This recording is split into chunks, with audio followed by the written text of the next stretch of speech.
Hey. Class is now in session.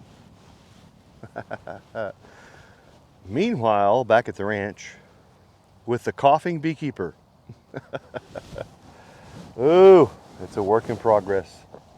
All right, hang tough. Date and time. Check it out. 5/11, April 25th, 2020. Kind of cool, low 60s, high 50s. Down here at the nursery, Catchbox Nursery apiary again. Don't get bored. That's my warning to students, members that follow us, people follow. Don't get bored. This is beekeeping. So we're down here just going to refresh Swarm Commander one time, but always a lesson, a couple of lessons. Look for the golden nuggets. How many golden nuggets can you pick up? That's the question. How many golden nuggets can you pick up? Set myself a timer. Get myself focused again. A couple of lessons coming up. Again, Bee Commander, Swarm Commander. Bees come here. Winds from the north. We're not opening anything, nothing serious. The problem I'm having is the weather's not working in my favor. Rain fronts are about every 3 days, and that's not cool. And we're tracking them on an Excel sheet. I'd rather have the rain front spread out every 8 or 10 days so the bees can build momentum. They need to build momentum. In other words, they need some good weather days to fly, and they're not getting them in a row, more than 3 days in a row of good weather. So this is a Monday. Thursday picks back up rain again for 3 or 4 more days.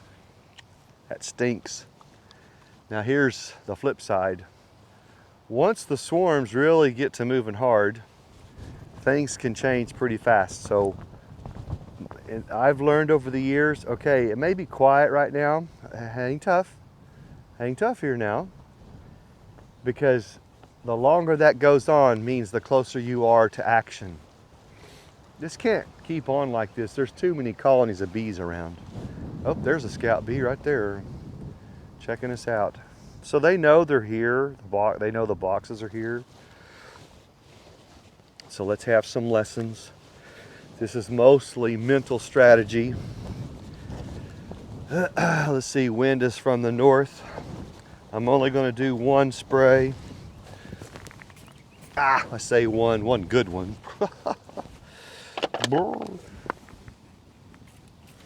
One good one.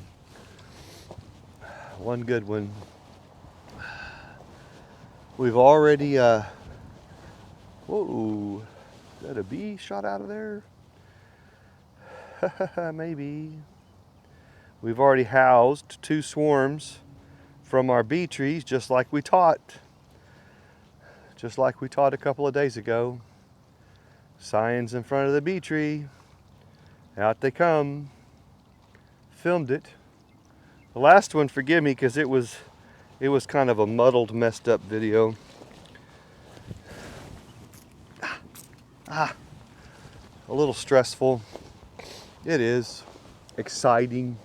Stress. It doesn't help that you're fighting a chest cold. There we go. That's cool. I'm not going to move the camera. You can hear me. The trick here is don't get discouraged. I've done this for so long. I've seen this before. But if I was a new person too, I'd go, this doesn't work. This is stupid.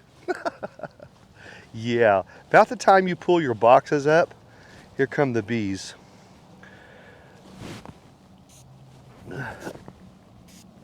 That's enough. One squirt. One squirt.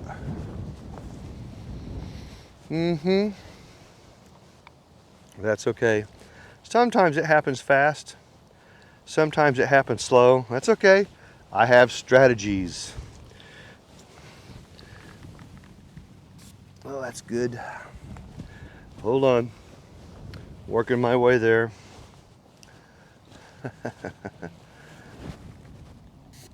Yeah. Excuse me.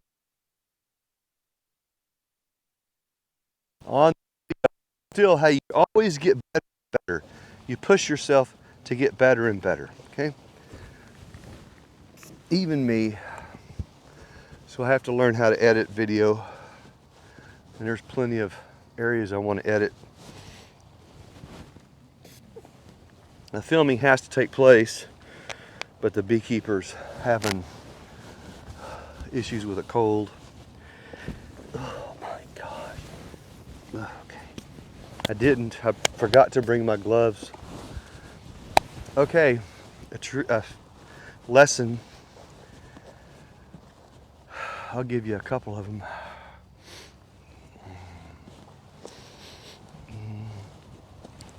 Yep. I'm looking, how am I going to do this particular lesson? My pointer. Yes, I need a pointer. Okay, check it out.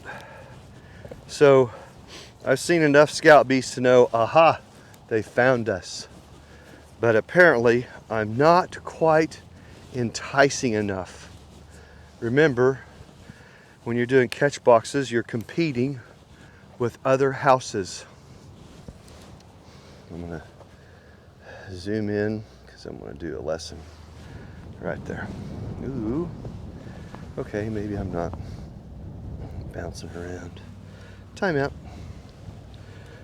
I'm competing with other homes. You always have to remember that. You're competing with other homes. I don't know what they are. Maybe a good tree, maybe a house, a house wall. You'll feel sorry for the people. Bees getting a house wall, we don't want that. Okay, so you need, in the catch box strategies, remember the catch box thing is not a particular box. That's not what that means. Catch box is a strategy. A lot of slang in beekeeping, and it does throw newer beekeepers kind of askew. They go, what? All these words and titles, and I always politely correct them, say, no, you got to get on the right verbiage here. It's okay. It's part of learning. Okay. So your catch box could be 5-frame nuke, deep. It could be a single deep. Could be a double deep. Could be a double medium or a single medium. Could be a combination of a deep and a medium. Aha, get the idea? Catch box. Okay, now watch. So my experience and instinct tells me something is hindering them. And my guess is size. Size. Now watch this. Size. Size of the container. Size of the box. Maybe, maybe not. I've seen them take these 5-frame nukes before, so it's not a terrible thing. But we want to use our leverage, use our strategy. So I'm going to use my pointer. I'm going to use this box as an example. Now I can do this to any of them. So let's say I come down with my Bobcat ZTR pulling my wagon and a bunch of 5-frame medium boxes. You want to take some paper notes here. 5-frame medium boxes. You may look on the market. They may be on the market now. Used to, they weren't out there, but the demands of beekeepers and the words and reports and phone calls back to the companies, that they get the gist, and they go, man, these beekeepers are asking for these 5-frame mediums. Yeah, because they're a cherry tool. You can do a whole lot with them. So we cut our own, but you might find them at Man Lake or Daydant. 5-frame mediums. Okay, got the idea? Because you should, as you develop your skill set, you should work your way to where you have several 5-frame mediums in the apiary simply for access to a new queen. It's kind of like a queen, call it queen bank. There's only one queen in the box, but these little boxes, whether it's this here is a little box. That's a little box. It could be a 5-frame deep or a 5-frame medium that you have in the apiary in case you need a queen to solve another problem. Queen replacement, oh, this other one died, oh my gosh, I got to introduce a new queen, and then there's a whole process for successful introduction. You just don't pick up a queen and dump her in another hive. That's ridiculous. They'll kill her. That's not how the program works. This thing called beekeeping is done in a series of steps, and understanding the bee principles and the bee rules and the bee manners. And people go, oh my God, just be done with it already. Nope, sorry. This is all about the bee rules, not my opinion. All right, so here I have a 5-frame deep. I could come down with and add on a 5-frame medium on top of that with a complement of tabbed frames or foundation and a comb. 1 or 2 sets of comb in there, that would be very helpful. Now what's that do? Well, it increases the vertical volume. Or, and I may do this with 1 or 2, I come in and add 2 medium 5-frame medium boxes on top of this nuke. Wait a minute. 2 5-frame mediums on top of this nuke box. And what's that kind of simulate? Think about it. Wouldn't that kind of simulate the hollow trunk of a tree? Huh? Yeah. And I bet you if I come down, I've got the rain front coming through Thursday, so I have to maybe wait a week. Come down and do several of these, I don't know, maybe these 2 and those 2, and add on, I've got the boxes and material to do it, 2 mediums to this, and maybe 1 medium to that, I don't know. Mix them up. Mix them up. But my point is, increase the vertical volume. Increase the vertical volume. And then somebody might say, why don't you just put a big deep box down there and be done with it? Just laugh. Because the bees are picky. Picky, picky, picky, picky. I've already seen them take these 5-frame nuke boxes before. But if things are slow, is it weather? What is it, you know? They're all the same. They're white. They got 5 frames. They got some comb in it. They got starter strips. They got foundation. They smell right. They're all basically all the same, basically. Some have solid bottoms and some have a little screen bottom. 1, 2, 3, 4, 5, 6 or 7 of them have a little screen in the back, but I've seen them take those as well. So my point being is keep this simple and come down here and add 1 or 2 5-frame medium boxes on top and increase the volume, and that should just be killer strong. It should be just like unresistible. They just irresistible. They can't walk away from that going, oh, I just don't know. That should really get them. It should really get them. And then the other thing beyond that is weather. And this is where you have to change your thinking. You've got to think more like a bee. When it's cold, in the 40s, low 40s, mid 40s, only the really strong colonies will fly.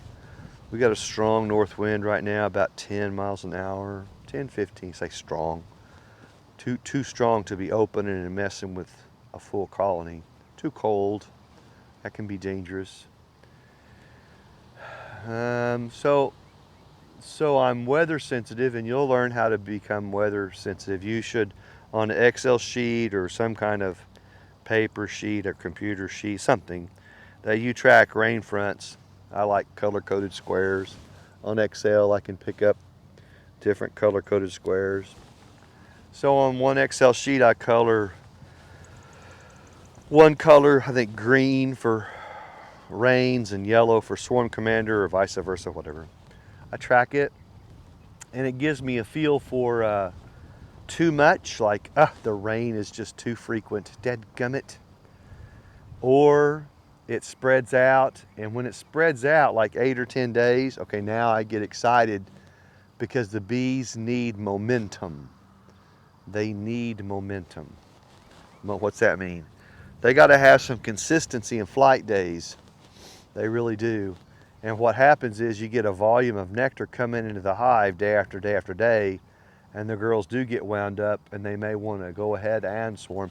But the swarming process takes about a month to build up. I mean, they can put it on pause. They can certainly do that. And, you know, they get it all jammed up and they're ready to go. And they're like, I just don't know. They hadn't quite made any wet queen cells yet. Put it on pause.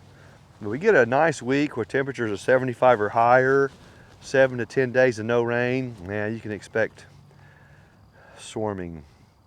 So watch the low pressure systems come through. And after the low pressure passes through, it'd be nicer weather. You got to see swarms popping out. I know. It's like spinning 4 plates, riding a bicycle, and chewing gum and blowing bubbles. I know it. You just get used to it. It's a very feel kind of thing. So I'm just sharing my experiences with you that I know the bees well enough to know, okay, there's no reason 2, 4, 6, 8, 10. Still, I see scout bees, onesies, twosies.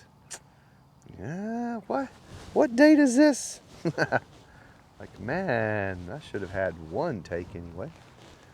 So there's a delay for various reasons. So my leverage, this is how I start out. Let's see who takes, all right? Here's an opportunity of 10, and I can put more further down here and back over there. But as it is right now, I could come down and just stack on single medium, double medium, and that increases the vertical space, and that will get them. They will go, oh man. Now, what if, okay, here's a curveball. What if on this one I put a double medium? Remember, they're 5 frame mediums, so that's 10 frames. Isn't that equal to one single medium box of 10 frames? Right? 2 medium boxes of 5 frames each is 10, right? So when I fill them up, all I got to do is take those 2 on top and transition the frames into a medium box, and this one gets transitioned into a deep box, and now I have a deep and a medium set. See, you got to think strategy, and you try to think about 3 steps ahead. That's about as far as you can really take this, that things will work, work out. Okay, so don't get discouraged. Do not get discouraged. Don't do it. As soon as you do, here come the bees. So bees work in waves. The bee colony works in a principle of balance, but the overall bee scenario in the environment works on the principle of a wave, just like people work in waves, retail stores. Here comes the afternoon rush. Here comes the evening rush. Oh, we have a holiday time. Up and down, up and down. That's how bees work. Okay, don't get discouraged, right? Happens to me too. That's where we are. We're at the bottom. At the bottom. So what direction are we going to go? If we're at the bottom, there's only one direction to go, is up. All right, check it out. Shifting gears on you. Watch it. This tree, give you a lesson about a particular tree. Yeah, this tree. Let's see if I can get, how close can I get to this tree? Oh, I don't know. Let's see if I can back it up. This is called a chitomwood, or a gum brumelia. Ooh, this tree is very unique. We didn't cut these down in the pasture. All my kids in the family were helping us do all this hard work. I said, don't be touching my bubblegum trees. They know what I'm talking about. Excuse me. Here goes the coughing beekeeper again. Okay, check it out. So the trunk is slick, pretty slick, but the limbs, if I can do this, everywhere there's a projecting little arm is actually a thorn. And off the end, there's the tip of the thorn. Woohoo, boy, they're sharp too, buddy. They'll get you. And they have little clusters of teardrop-shaped leaves. And the center of the cluster, they'll produce a little white bloom. Now, these are real hardy trees. And they don't always bloom every year. But when they bloom, little buds are coming out. When it blooms, it smells like cotton candy, really strong. Chitomwood or gum bromeliad, different names for it. Now what is that? That is not an Oklahoma native. That's from Texas. And they grow shooters. In other words, they grow shooters. Boop, there comes another one. It goes over here. Boop, quite a ways too. So over to my left, in the forest over there, I have a whole section or more of these chitomwood trees or gum bromeliad trees. And they're big. I can stand on my pond bank and listen to the woods hum. It is insane. They like dry weather. And they don't bloom every year. But I pay attention to these trees because when they're blooming, every bug in the county is on these bubblegum trees, cotton candy trees. Gum bromeliad, chitomwood, from Texas area, invasive, very hardy, loves the heat. Okay, now watch this. This is gets even cooler. So back in the pioneer days, way back, you know, the young pioneer kids would play with Indian kids. They'd get way off remote and be playing. Little kids don't know racism and politics and garbage. They play. It's the parents that teach all that garbage. That's sad. But they would play, and the young Indian kids would teach them how to scour or cut the bark, cut it good, and make it weep sap. And they would do a whole series of trees because they run shooters, right? Shooters on the bigger trees. So they'd find a big patch of these trees, and they'd come back in days later, and the sap here is pretty thick, pretty congealed, pretty thick, and they would pull that off and suck on that, and that was their gum. Bet you didn't know that. Tastes like bubblegum, cotton candy. Crazy how people used to live, man. Much more in tune with their environment and what they could do. So if you ever, it's up to you. I'm not saying you're gonna fail if you don't have a chitomwood tree. No, they're pretty cool. But they are invasive and they're pretty hardy. And they'll run shooters, you know. If I can film. Yeah, there's the base of it. So anytime I find a bubblegum tree, you gotta call it different names.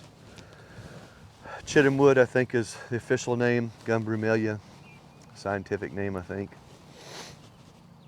But we had these, they're on the property still, and it took me, I don't know, 5 years or 6 years, maybe more, to talk to people in the Tulsa Bee Club and around. And there's a couple of really, really superstar plant people around that said, oh no, man, that's a chitomwood tree, gum bromeliad, and give a little history behind it.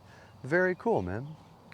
Very cool. But when this dude blooms, man, you stand on the downwind side of a patch of these trees, you get drunk. I'm telling you, man. You just stand there and go, holy cow. You just overdose on cotton candy smell. Like the fair, you know, Midway, the fair, when you smell all the cotton candy machines. That's what this is. This is Mother Nature's cotton candy machine. And it is super, super strong. Gum bromeliad. Chitamwood. Yeah. Yeah, man. We can chase it down. I'm sure you could buy some somewhere. Okay. That's enough. I just wanted to make a short one. I'm like anybody else. Like a little baffled. Like what? This has got to be weather. This is weather related. Love these trees though. Don't ever cut them down. Let's see if we can get really close. I'll give you a better. Let's see. Let's see this.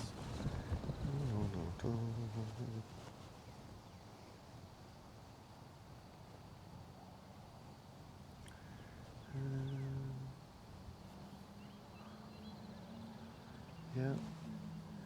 They'll have little blooms out here. They're real hardy too, boy.